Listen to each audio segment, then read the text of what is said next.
Hi, hope you're having a great day wherever you are. Today, I want to talk about really, right? Given the very recent price rally, should we be very happy, right? Is it going to go up much more further? Is this going to start off a big rally? Or is this just a false alarm, right? And what does it ultimately mean for you? So let's look at the chart very quickly. If you look at the weekly chart, basically, so last 2 weeks has been quite, I was lucky that basically my analysis turned out right, where the prices of Bitcoin hovering around the 10,000 level per unit of Bitcoin, right? Plus minus 500. And it was just really yesterday, right? Or the day before, it really went up. It should pass 10,000 to 11,000. And of course, today it continued to increase, right? And currently is at 11,600 at the point of recording. Now, so basically it has, if you look at the weekly chart, right? This trend line has actually, it has actually closed above the triangle, right? And it's actually closed above the triangle. That means it looks like it's a bullish trend, but let's look at it actually, right? So for me, I'm looking at the daily chart, which is a bit of lower time frame. There's a very clear resistance level. If you look at the, even in the past 1 year, past 1 year or so, the resistance is at 11,500 level. Now, so what I think is personally that if it can, right, stay very strong above this level of resistance, which is 11,500, then I think it will head towards the 12,000 level and may stay there for a while. But I think if it's not able to, then it may go back down to the 10,000 range again, and I think it may just stay there. So it really depends on the next few days. How is the bull and bear fighting? Who is stronger, right? And I think that's what's going to happen. You see, if you look at the if you just look at over end of August last year to today, right, there is a very strong resistance level at 11,500. So this is, at various times it's actually quite hard to break above this, yeah. And in the past few weeks, when it break above this, it come back down again to this level. So let's see what happens. And if you look at the lower time frame, right, it is still strong.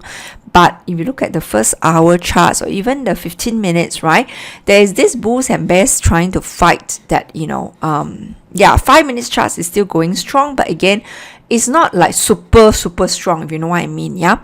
So that's why I think they're still trying to battle it out. And really, I think I think the resistance is 11,500, so it may hover at this level for a while. Yeah. So as I said, if it can break above, then it's 12,000. I think it will stay there for a while. If not, it will come back down to 10,000 level. That's what, again, not financial advice, just what I see based on what I think. So, having talked about the price trend now, so then my take is, again, right, if you haven't been in it, should you be in it? We have looked at a price chart already, I told you, right? But personally, this is very, very interesting, because if you look at the screen now, Bank of China, just 2 days ago, they have actually first time ever. Bank of China is a very large state-owned bank in China, right? And the fact that they are such a major player in China and they're linked to government, and the first time they actually published an article including an infographic educating the public about Bitcoin is a very, very significant milestone, right? Don't forget, just about 2 weeks ago when I was doing that, my previous video, that time also we had many firsts in the US, right, where we had a lot of congressmen positively coming out to say that, there's no capacity to kill Bitcoin. We have President Donald Trump of the US first time commenting about Bitcoin, not in a completely negative light, right, but in a mildly negative only, or mildly neutral kind of narrative. So that is very, very interesting, and we have come a long way, honestly, since the days where people have been condemning Bitcoin as a scam, right, as it will completely go to zero. Now the narrative has changed, definitely. And we are also seeing in the US 2 weeks ago, we are seeing a lot of the leaders actually having a more positive perception of Bitcoin. And now we have China, right? And I just want to quickly go through what is it saying, because it's in Mandarin. First pillar on the left basically talks about what is Bitcoin, but they also do say that, in the graphic here, that actually where the lady is in front of the PC, she actually say, oh, it is a illusion coin. Yeah, it is just in the digital realm. It's not something you can touch and feel. The second pillar, the middle pillar, ask why does it go up crazily high? Why there's a rally, right? And then so then they present two kinds of views. So the person on the right, the more chubby one, actually says, if I had bought $10 million of Bitcoin 10 years ago, today he would have been trillionaire, right? And people like Jack Ma and all this, Warren Buffett, will not be as rich as him anymore. Whereas the other person on the left, the more skinny one, the more skeptical one, he's basically saying, playing Bitcoin is just like going through the roller coaster. My heart cannot take it, basically, right? So the third one, the most right one, is talking about the development of Bitcoin. It says that now that the Bitcoin ATM is actually very conveniently available, and they talk about the first Bitcoin ATM is actually available in Vancouver, was installed in Vancouver. But the interesting thing was the bottom chart, right? Actually says, the header says, Bitcoin could very well become a payment network. Yeah. But the funny thing is, so my take again was that, so of course, this news to me is very significant on many fronts. First, you have, it's like China cannot lose out to US. They must also come up with their first, and they and Bank of China may well be the vehicle to carry out this task, yeah. And they released this to educate their public, right? And of course, educate the people in the mainstream as well, people who are Chinese educated even abroad, about Bitcoin. And yet they present some positive, and yet so it was a mildly neutral one. But at the same time, I think some of the facts is not right, because Bitcoin may well become a payment network. It already is today, right? So that is all these things that they are downplaying it somewhat. But the good thing was still that they are able to really, the fact that they are highlighting it caught their attention, and they want to give this type of news to the public, means that, right, they think that this is inevitable. Bitcoin gaining dominance, gaining acceptance in the future is going to be inevitable. They may as well play a bigger part in it, right? They may as well become the pioneer in the world rather than letting another major country dominate this space. It's really what I think so. And also, just on this same note, in fact, I think it was just a week ago, a very rich man in China also highlighted that, right, there's not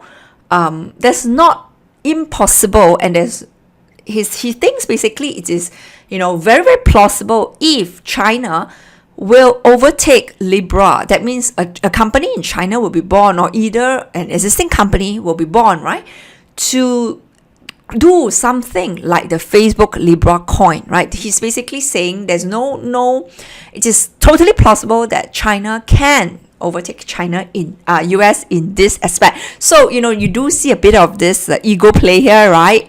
Very, very interesting. Next is, of course, we have Anton Pompliano highlighting that even on a very logical investors returns perspectives, Bitcoin has definitely more than 10x return over the S&P 500, which is the proxy for equity markets. Yeah. And lastly, I just want to point out this, which I summarized very quickly, right? Now, the thing is this, US GDP just came out I think about 1 week ago. It basically says it rose 2.1% in the second quarter of 2019. What is key is that it's down from 3.1% in Q1. Now, it just takes, so in the technical sense, right, it takes 2 consecutive quarters of slower growth in the GDP growth, and that will be classified as a recession. So the third quarter is going to be very key, but already the US Federal Reserve is already highlighting they are very likely going to reduce interest rates, and that's very likely going to start in September. And that brings me to the second point as well. So not just in the US, Germany as well, Europe as well, they are going to seriously look into stimulus options even more, right? And again, around the world as well, Australia, Turkey are similarly doing the same thing because, right, when major countries in the world has recession, then basically the effect is it will trickle around, right? So it's no surprise. And of course, we have rising negative bond yields continue to. That means the bond yield that is giving, the bonds that are giving negative yield, that means you actually pay them to actually buy the bonds. Those kind of bonds is continue to rise in terms of volumes, right? Now, what is so significant about all this is basically means that in a world where there is impending recession, central banks going to reduce interest rate even further. That means they already have reduced interest rates to almost zero for a long time now, right? Since 2008. So now they are still want to continue, but the thing is there's not much room to actually reduce it anymore, so it will very likely to go into negative territory, just like the bonds. And already we have negative bonds already, and it's going to be continue increasing. So all this just means that your normal money, your paper money, your fiat money is going to continue increase in supply. So that's why I have the up arrow. Meanwhile, on the other side, we have something like Bitcoin, right, that continue to decrease in supply. Why do I say that?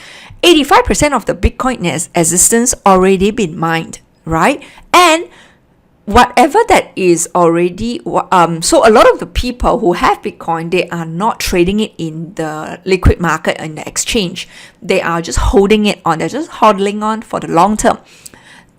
So the actual liquid amount of Bitcoin that's tradable today, right, is really so little, and some people have predicted it's maybe just 1 million units, although there's about 4 more million units that's not been mined. So that talks about 5 million maybe, and that's definitely not enough. Whatever, if you take that 5 million, divide by the number of millionaire, each millionaire cannot even get 1 unit of Bitcoin. That is why, in the sense that it is really, really scarce, right? It is really, really limited in supply in that sense, and that's why I have the down arrow. So which one do you think will prevail, right? Something that continue increase in supply, right? And when something continue increase in supply, that just means that there's too much of it, and why would you want it anymore? Conversely, if something that's continue to decrease in value, continue to decrease in supply, will basically make itself more and more scarce, more and more valuable, right? So then it just tells you clearly which ones do you think will increase more and more returns in the future. And already in the 2019 year to date, that already give you a sense, right? So these are some of the fundamental reasons why the narratives for Bitcoin continue to remain very strong, yeah? And so even if you look at the chart, whatever the price is for now, right? Again, if you're not yet in it, my opinion, and if I were you, if I'm a no coiner at this point, right, I will just get a little bit now, and hopefully it will come down to 10k. Maybe I'll get more then, right? But no one knows what will happen. Yeah, and of course, no one also know when it will really, really get past 6 figure. At least my opinion, again, not financial advice, and many people and many experts as well, they do think that it is going towards the 6-figure number per unit of Bitcoin in the next 2 years or 3, 4, 5 years down the road. So given that long-term potential, right, and that's why there's still many people who already believe or who already have the coin, they are not interested in the daily prices movement. It is okay to look, but do not get too emotional about it. And that is also why, right, I switched from a daily video to doing a weekly video. And I apologize because I've been not well, and then pushed it out to 2 weeks. But hopefully next week I'm back to per week schedule. And regardless, I just think the fundamentals remains the same. If anything, they will continue to be new positive development like this, right? The Bank of China releasing the first infomercial, very, very interesting, engaging kind of graphics to teach the public, to share the news, right? To spread the kind of virus on Bitcoin. So all these things are just, again, right, pointing to every day. So that's why you do see that why, I still believe that Bitcoin will not die. That's definitely what I think. Yeah. So again, no financial advice, right? Do your own research, and I hope you all the best, right? And if you're a hodler, stay strong. Don't let the near-term price trend derail you, distract you, right? And if you're no coiner, really think about when are you going to enter. If not, then don't ever regret, right? And yeah, so that's all I have for today, and hope you're having a great day ahead, right? And I speak to you next week. Great.